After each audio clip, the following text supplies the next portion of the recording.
4 August দুপুর 2টা রাজধানীর জুরাইন কবরস্থানের মোহরার আমিনুল ইসলামের মোবাইল ফোনে হঠাৎ একটি কল আসে। পরিচয় দেন যাত্রাবাড়ি থানার ওসি বলে। নাম আবুল হাসান। প্রথমে অনুরোধ কয়েকটি লাশ দাফন করতে হবে। ইনচার্জ জানতে চান কয়টি। ওসি জানান 10টি। এরপর আমিনুল ইসলাম জানিয়ে দেন কাগজপত্র ছাড়া লাশ দাফন করা যাবে না। এতেই ক্ষিপ্ত হন পুলিশ কর্মকর্তা। আমিনুলকে নানাভাবে কিছুক্ষণ হুমকি ধামকি দিতে থাকেন। তারপরও আমিনুলের ভাষ্য ছিল, শরীয়ত এবং আইন অনুযায়ী না হলে তিনি কবরস্থানে কোনো লাশ দাফন করতে পারবেন না। শুধু এই 10টি লাশই নয়, অজ্ঞাত আরও 75টি লাশ দাফন করা হয় রায়ের বাজারে, যার মধ্যে অনেক লাশের হিসেবই নেই। জোর করে লাশ দাফনেরও তথ্য মিলেছে কালবেলার অনুসন্ধানে। সহকর্মী সানাউল হক সানি, জাফর ইকবাল ও জাফর আহমেদের প্রতিবেদনে বিস্তারিত জানাচ্ছেন অমিত হাসান রবিন। Redmi 13 স্টাইল বানাই দুনিয়া কাঁপায়।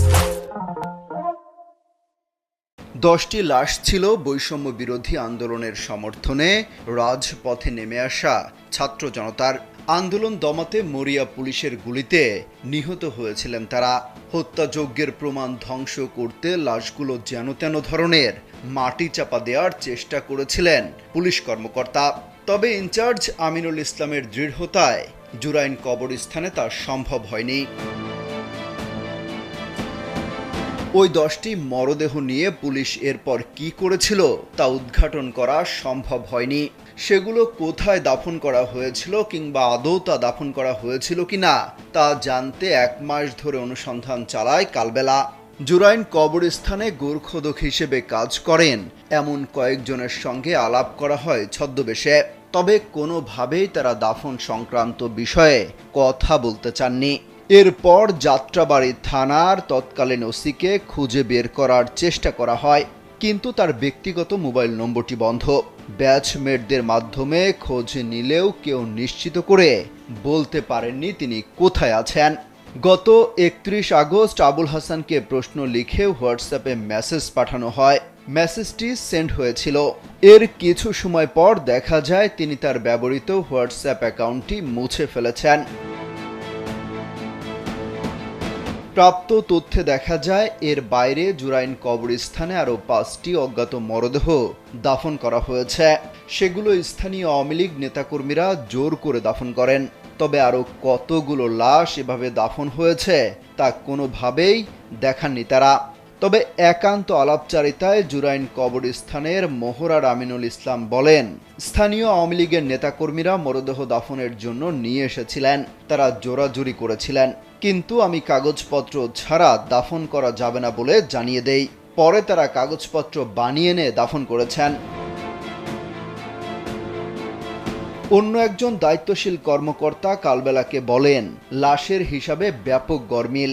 ইচ্ছামতো তারিখ এবং ঠিকানা বসিয়ে দাফন করা হয়েছে। বিষয়টি জানাজানি হয় কর্তৃপক্ষ তালিকা নিয়ে গেছে।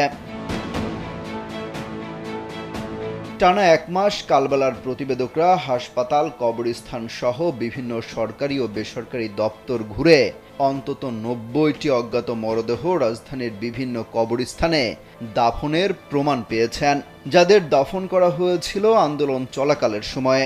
এছাড়া বিভিন্ন হাসপাতালের মর্গে এখনও পড়ে আছে অন্তত 35টি মরদেহ। এর মধ্যে কয়েকটি মরদেহ ভবঘুরে ব্যক্তিদের বলে রেকর্ড করা হয়েছে। অনুসন্ধানে জানা যায়, নিয়ম অনুযায়ী অজ্ঞাত মরদেহ দাফনের আগে নিহতের পরিবার কিংবা আত্মীয় স্বজনের খোঁজ করতে হয়। নিহতের ডিএনএর স্যাম্পল রাখতে হয়। তবে এসবের কিছুই মানা হয়নি কোটা সংস্কার আন্দোলনে নিহতদের ক্ষেত্রে। আইন শৃঙ্খলা রক্ষাকারী বাহিনী নিজেদের দায় এড়াতে তড়িঘড়ি করে দাফন করেছে সব মরদেহ। কোনো ক্ষেত্রে আইন শৃঙ্খলা রক্ষাকারী বাহিনীর বিরুদ্ধেই মরদেহ মাটি চাপা দেওয়ার অভিযোগ রয়েছে। এছাড়া স্থানীয় আওয়ামী লীগ নেতাকর্মীদের নামে অজ্ঞাত মরদেহের ভুয়া কাগজপত্র বানিয়ে দাফনের অভিযোগ পাওয়া গেছে। অমিত হাসান রবিন, কালবেলা।